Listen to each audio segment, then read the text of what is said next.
Up next, a special edition of Outlook that we call The Hall. It's our annual installment introducing you to the inductees in this year's class from the WKU Hall of Distinguished Alumni.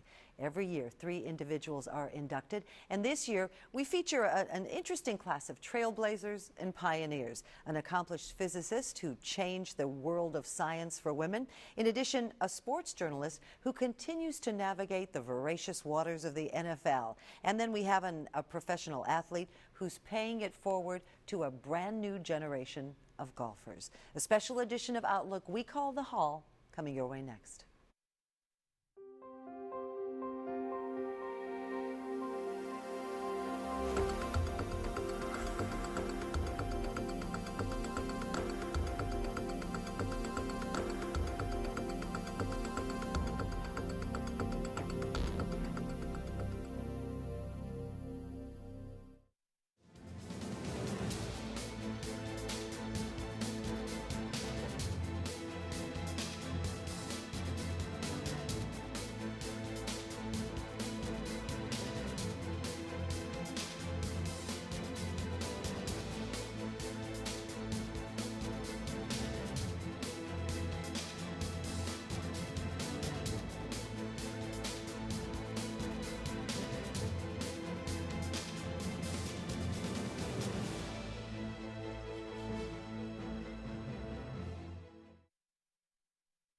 Hello and welcome to this special edition of Outlook. I'm Barbara Deeb. We call it The Hall. Every year, Western Kentucky University inducts 3 individuals into its Hall of Distinguished Alumni.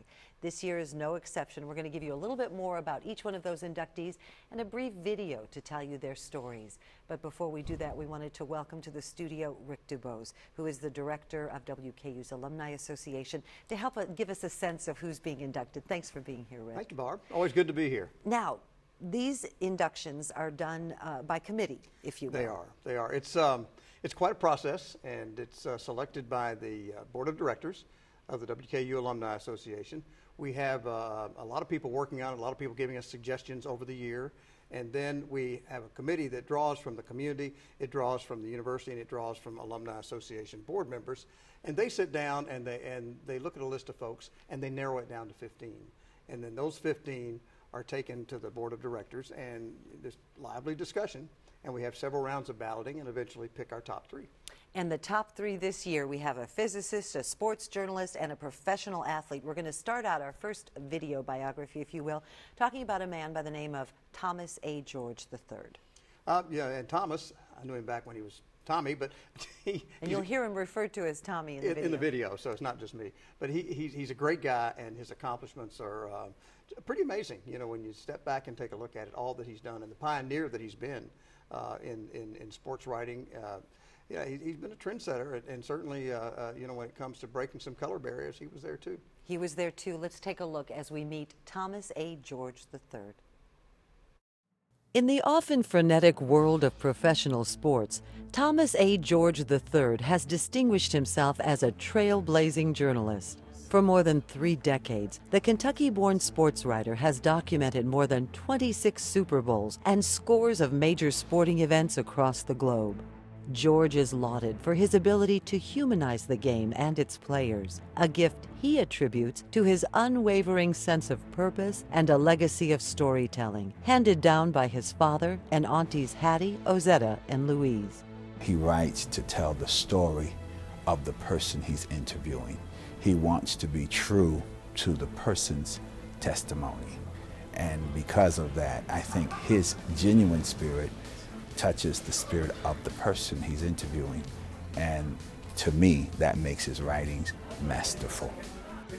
I think the one constant that is involved in writing is being a great listener. I think the more you listen and the more you understand and have knowledge about what it is you're writing about, the more you know, apt you are to be an outstanding writer. Of course, you know, there's no substitute for experience and for hard work. So I think people that want to be great writers need to write a lot and listen a lot. And the more you do those 2 things, I think the better you become. One of 7 children growing up in Western Kentucky, George's gifts were identifiable early. His foray into journalism began with his sophomore year at Paducah Tillman High School. It was there that the gifted writer walked away with a coveted National Writing Award. Tommy George walked into my classroom at Paducah Tillman High School in the 70s, and he had a flair for journalism and writing right out of the bat. We had an award-winning newspaper, the Tillman Bell, and his first real accomplishment on that staff as a sports writer was ended up being a Gallup award-winning feature that was given nationally for high school students, and it was on the history of a rivalry, the Paducah-Tillman football rivalry. While attending a journalism workshop at Ball State University in the summer of 1977, George had a fated encounter with Bob Adams, the former WKU journalism professor, who would go on to become one of his prized mentors. George was courted by 7 nationally recognized journalism schools, but his decision was clear. He would head for the Hill. At WKU, he served as editor of the College Heights Herald and an active member of the Kappa Alpha Psi fraternity. During his tenure at WKU, he completed 3 internships with national newspapers, including the Detroit Free Press the summer before his December 1982 graduation. The Free Press offered me a job while I was there that summer and said, you just have a couple classes left. You can finish those here at Wayne State University, and we want you to stay. I think they were concerned that I would get back and then maybe have some other opportunities and not come back. And so they were trying to retain me while they had me. And I called Bob Adams and I asked him about it, and I told him they want me to stay here and they want me to take a job here right now. They're offering me a job and they were going to pay for me to finish at Wayne State. And Bob said, well, that's very flattering and that's really great. He goes, but this is where you started. I think it'd be a good idea to come back here and finish where you started. If they want you now, they'll want you later. I'm like, that sounds pretty good to me. And so I came back to Western, and they called me in December to come back, and I did. A week after I graduated, I started at the Free Press, and my journey began as a writer and as a columnist. After 5 years in Detroit, George worked with the New York Times, the Denver Post, AOL, NFL.com, and NFL Magazine, serving as the first managing editor of the NFL Network.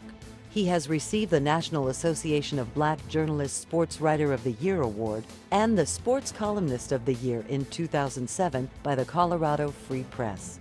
Currently, he is a columnist for SBNation.com, and he never misses an opportunity to mentor and give back. Thomas was the one who helped encourage me to pursue a career in journalism, checked in to see how I was faring, supported me as I began to take baby steps into the field, and always was there as a sounding board in times of need. I would not be where I am today were it not for him. He's a very, very gracious, kind person. This church, he loves this church so much that he always gives back. And if he's ever in the community, nearby, especially if you have a Sunday night or a Monday night game, he'll come here and come to church and then go wherever he has to go. He just loves to give back to this church. We understand that it did not just start here, that this path began years ago in rural areas with people who cared and probably saw in us some of the greatness we didn't see in ourselves. Thomas, I just want to say how happy I am to see you being recognized by Western Kentucky University for this Distinguished Alumni Award. In my 27 years in the NFL with the Dallas Cowboys, you have always impressed me with your professionalism, insight, and unique way to get to the heart of the story. You have been a true contributor to the popularity of sports in our country, especially the NFL, with your talent and your skill. You have also been a very good friend of mine through the years and have been very helpful to me and many of our players. I congratulate you on this special day, and I'm happy for you and your entire family. No graduate of Western Kentucky is any more deserving. I want to congratulate Thomas George on being inducted into the Western Kentucky Hall of Distinguished Alumni. I've had the pleasure of knowing Thomas since 1994 when I bought the Philadelphia Eagles. I was an avid fan of Thomas even before that as a reader of the New York Times. His passion, personality, and genuine love of people is what sets Thomas apart. He's had that for his entire career, and it's just so refreshing. He covers the National Football League with just the highest integrity and fairness for over 30 years. It's something that Western Kentucky can be so proud of, to have an alumni like Thomas at the peak of his profession and always exhibiting class and integrity. Thomas, I'm very proud of you for earning this honor today, and congratulations to you, your family, and today's honorees.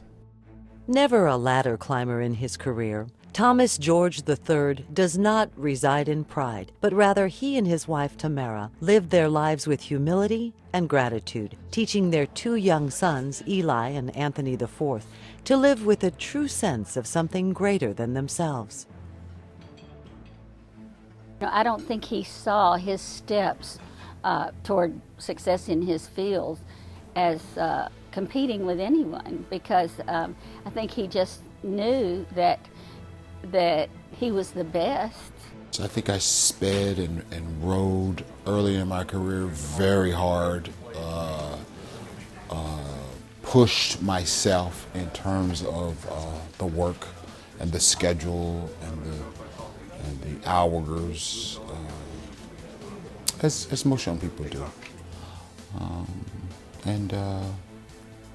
But yeah, I think overall God has always helped me to find that balance, because I try to stay as much in prayer as I am staying focused and committed in the work, and that's my balance.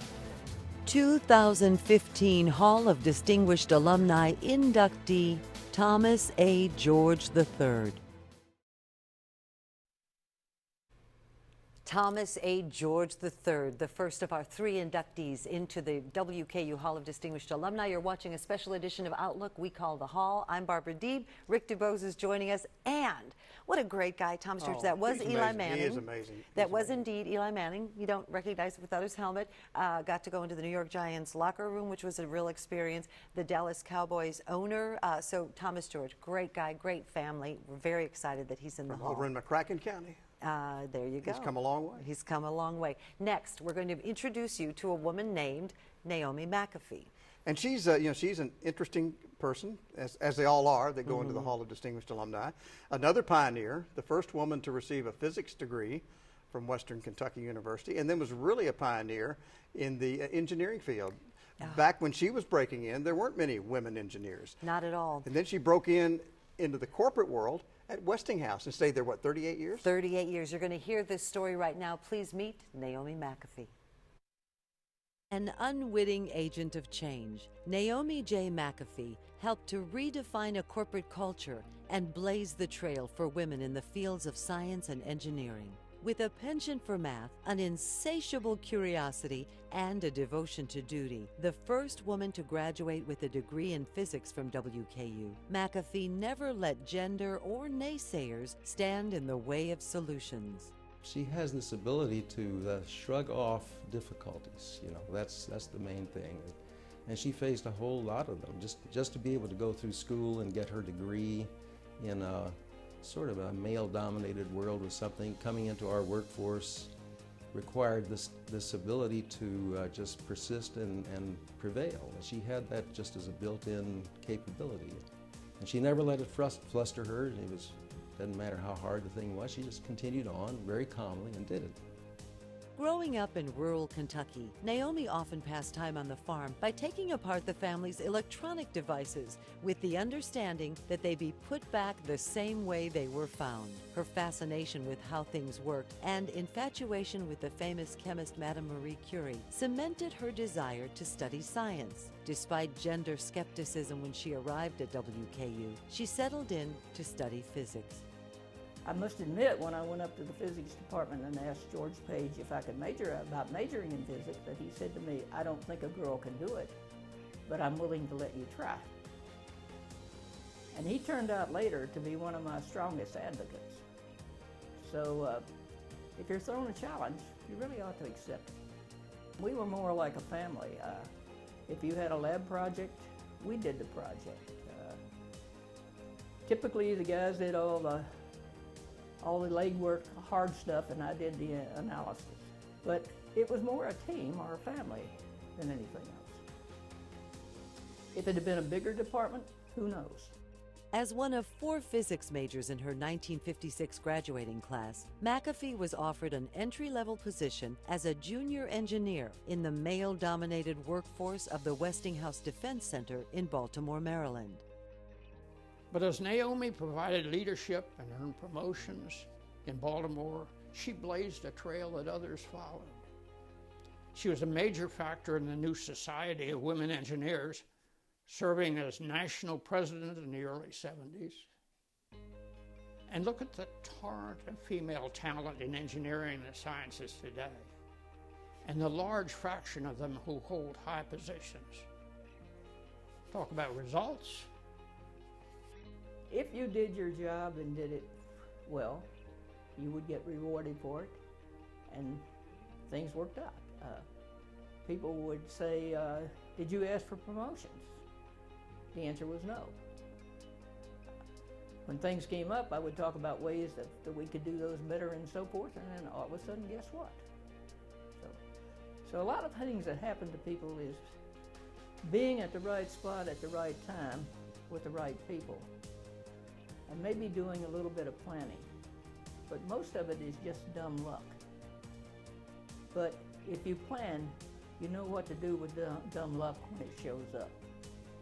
Being in the right place at the right time with the right credentials helped McAfee make a slow and steady climb within the management ranks of Westinghouse, while raising the bar for women in engineering and introducing the new science of reliability testing system-wide. In the early 60s, Westinghouse was developing the AWG-10 radar system, along with satellite reliability techniques to solve a serious system failure. Naomi's team used the failure results to find success. They were developing some new ideas on how to make things more reliable using statistical techniques. And I think it was because of Naomi's mathematical background, she immediately grasped the idea of how you could do this. And she made it her mission to make that, bring that into the airborne electronics area. So that became her quest. And I have to tell you that some of the mainstream old guard engineers there, they thought that was kind of like voodoo mathematics or something to be able to, predict something's going to fail. But no, she persisted on that. The other problem was convincing people that, yes, you could sit down and write equations that could predict this. And once we proved that, it was amazing how people started looking at things from a different viewpoint when they designed, how they tried to prevent things from happening. One of the major things that they did was try to prevent overstressing equipment. If you've ever had a power surge, when you were in the middle of writing something on your computer and it went down, you know exactly how we felt quite often. It was a huge group of collaborators. Like on that program, there must have been 300 engineers, possibly even more, because no one person could have done that by themselves. There were many different aspects of it. There were certain specialties that people had. Some people worked on antennas, some people worked on power supplies. I worked on irritating everybody. During the 70s, we went from typically single-digit reliability to triple-digit, single-digit to triple-digit, mostly in one radar generation. It's fantastic. And we predicted it. It was a science. Naomi's leadership provided a huge leap forward for the industry, resulting in new designs and new reliability testing. And if you look at the situation today, that's a whole new area of engineering discipline that has been introduced, and it's standard practice today. But in the very beginning, it was not there, and she was the first to bring that to us. McAfee spent 38 years at Westinghouse and as an advisor and consultant to the Department of Defense, Departments of the Air Force, and Army. She is recognized internationally as an expert in the area of reliability engineering and as a consultant to international governments and industries. With all of her achievements, McAfee is quite proud of her appointment to the Army Science Board, where she served 3 consecutive 2-year terms. When you talk about perseverance, I look at it from a different way. The thing about it is you decide you want to do something, you try to do it, and if it doesn't work one way, then you try another. Giving up is not something one should do, and I guess my motto is there is no such thing as failure. Because once you get into something like that, you may not get the answer that you're looking for originally, but you can always get an answer, and you can always get it done. 2015 Hall of Distinguished Alumni inductee, Naomi J McAfee. Naomi J McAfee, failure is not an option. She is something else. I love to listen to her. She has a great story. She has and tells it so well. And she does, but our third inductee, Nancy Corzolino. Another pioneer in the world of sports, golf. She was at the beginning of the WKU women's golf team and then went away and then came back to coach the golf team here and then went on to be one of the top coaches of golf and teachers of golf in the entire country. And now we're going to get to hear her story. Meet Nancy Corzolino. PGA and PGA of America, Nancy Corzolino has reached the pinnacle of her game as a player and ranks as one of the top golf instructors in the country. Her childhood was spent at the golf course, accompanying her parents, her father a 2, her mother a 10 handicap golfer. It was here that she learned the importance of a firm grip and balance in the mostly male-dominated sport of golf. My mother had a firm grip on life. She knew exactly what she wanted to do. I know exactly what I wanted to do, and that grip has to be firm and it has to be set. The balance. My mother balanced her family, what she had to do with working. My dad had to balance family, what he had to do with working. I have to balance my family, my extended family. I have to have all of those things, my work and the families of people that I touch. And I've got to have a firm grip on as to how I'm going to work with those people and how I'm going to balance my life so that every lesson that comes to me, whether it's the first one that I ever gave in my career to the very last one, they're going to get all of me. The individuality of the game of golf afforded Nancy the opportunity to excel. She played competitive golf as an amateur and continued to hone her craft throughout high school, attending WKU in the early 70s to study physical education. At a time when opportunities for women in collegiate sports were few, the chance to grow the university's women's golf team would cement Nancy's place as a trailblazer in the game of golf. To start a team from the ground level and to be asked to be on that team from the ground level, it was groundbreaking. It was fun. It was like, wow, you're really starting something that they're continuing today. And at that time, you understand, we had to go practice sometimes at Mammoth Cave and sometimes down the road at a public facility here. We really didn't have a home golf course. And then we would go to a golf course and qualify and do. And then we would take off, to go to our tournaments and play. And that competition, all of a sudden you're going away with the team. It's really, really fun. She was a competitive player at Western. She was a coach. So those two things right there tell you, and golf is a fiercely competitive game. Don't let anybody ever tell you that it's just a lot of fun and you're not keeping score. You keep score for a reason. And Nancy kept scoring lots of things, how many good students she had. When she played, she didn't play just to be a token, entry into a tournament. She played to win a prize. So, yeah, she's a competitive lady, and I wouldn't put her past being as competitive as any male counterpart I've seen in the game, whether it be teaching or, again, playing.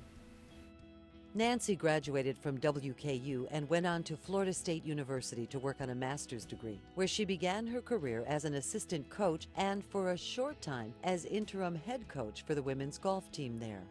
She returned to Bowling Green to coach her alma mater's women's golf team and worked as an assistant golf professional at Indian Hills Country Club through 1986. It was then that she got the call from Mike Eller to run the brand new Hermitage Golf Course in Old Hickory, Tennessee. A move that fed the golf pros' need to teach and eventually led to creation of the Nancy Corzolino Golf School.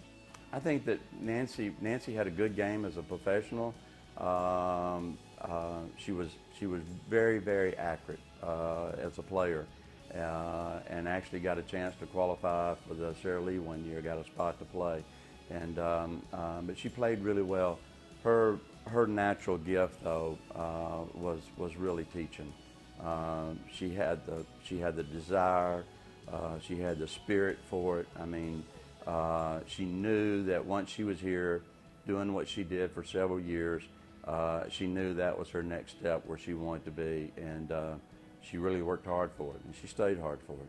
You know, she was one of very few females in a profession that's male-dominated, and so certainly she, you know, had a distinction there. And you know, very engaging personality, and I could tell from the very beginning that she was going to be successful in the golf business. Her students always came first, and she always gave 110% effort whenever she was working with somebody. My guess is that Nancy would not let anybody go away that she hadn't helped, or she would have them back again, even if they weren't scheduled to come back again, to make sure that they understood the game and understood what she was saying. But communicating is a real key part of the golf industry, and especially in the teaching side. Author, coach, teacher, mentor, friend. Really, in any of those categories, Nancy is distinguished. In fact, she's distinguished among her peers a long time ago, whether that's Golf Digest top teachers, Golf Magazine top teachers, Golf for Women top teachers. I think everybody saw her as distinguished and separated from the pack. She's so separated from our pack, from our 3,000 member pack, that in 2012, Nancy was elected to the LPGA Teaching Club Professional Hall of Fame. The Nancy Corzolino School of Golf, now in its 23rd year, is currently located at Kings Creek Golf Club, an Arnold Palmer signature course in Spring Hill, Tennessee. In addition, Nancy is ranked as a Class A teaching professional with both the PGA and LPGA, and ranked by both Golf Digest and Golf for Women as one of the top 50 best women teachers in America. She's a member of the Nike Golf Swish Elite advisory staff, a frequent contributor to numerous golf and sports publications, and has been featured on ESPN, the Golf Channel, and the PGA Tour Radio Network. Corzolino now spends more time teaching rather than golfing. She loves to do yard work, to travel and explore new places, and in the often chaotic noise of her world, the master maintains a firm grip and balance. And I think coaching is a special gift, and if you can coach somebody to become their great master or their great player, I think it's the greatest gift that I could ever give to someone. 2015 Hall of Distinguished Alumni inductee, Nancy Corzolino. So there you have it, this year's class, the 2015 Hall of Distinguished Alumni inductees at WKU. I want to thank Rick Dubose for sharing his time. Rick, of course, is the Director of Alumni here at WKU. And until next time, thanks for joining us for this special edition of Outlook we call The Hall. I'm Barbara Deeb. We'll see you next time.